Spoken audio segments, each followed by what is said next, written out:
Hello, ladies. Today I'd like to talk to you about dairy. Now, dairy can be problematic for some people, but not all people.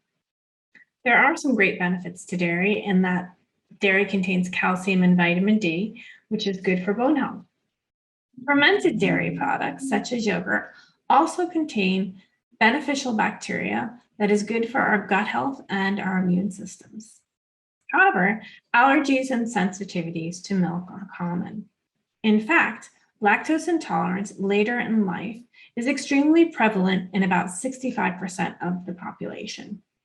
Those who are lactose intolerant produce inadequate amounts of the enzyme lactase, which is required to break down lactose, the sugar found in milk. However, some people who are lactose intolerant can actually tolerate fermented dairy like yogurt or high-fat dairy products like butter and ghee.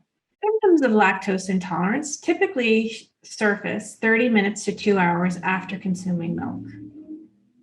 They include abdominal pain, bloating, flatulence, nausea, and diarrhea. The second type of allergy we're going to talk about today is a milk protein allergy.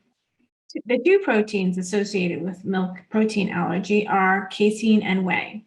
Casein and whey protein allergies are most commonly seen in children and include symptoms such as swelling of the mouth, lips, and throat, skin reactions such as hives or rashes, or increased nasal congestion and mucus production. Milk protein allergy can also include loose stools, diarrhea, vomiting, and/or abdominal cramping. Since casein has a molecular structure that's similar to wheat, 50% of people who have celiac disease also have casein intolerance. Dairy can promote an inflammatory response with people who are either lactose or milk protein allergic.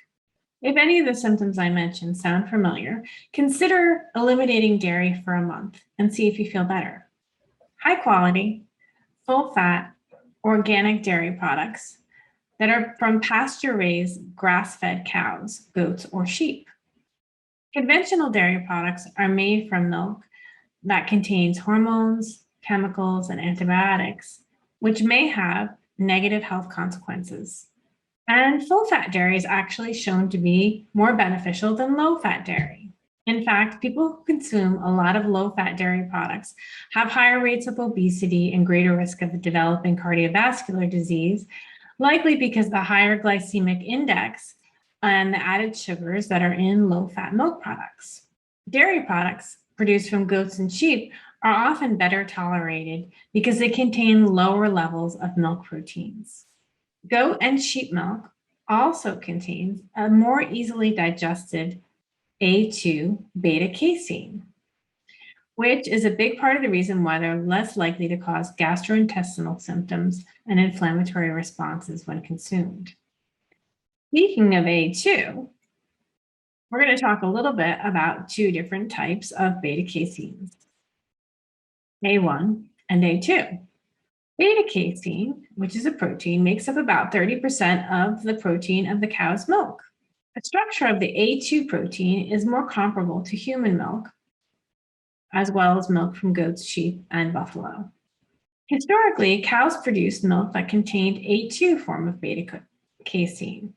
However, today, most of the milk available from the local grocery stores contains mostly A1 proteins. A1 beta casein protein has been associated with allergies, inflammation, and health problems, while A2 is more tolerated by people who have trouble with milk. A2 is purported to also be the healthier option. A2 milk can be found at many natural food stores.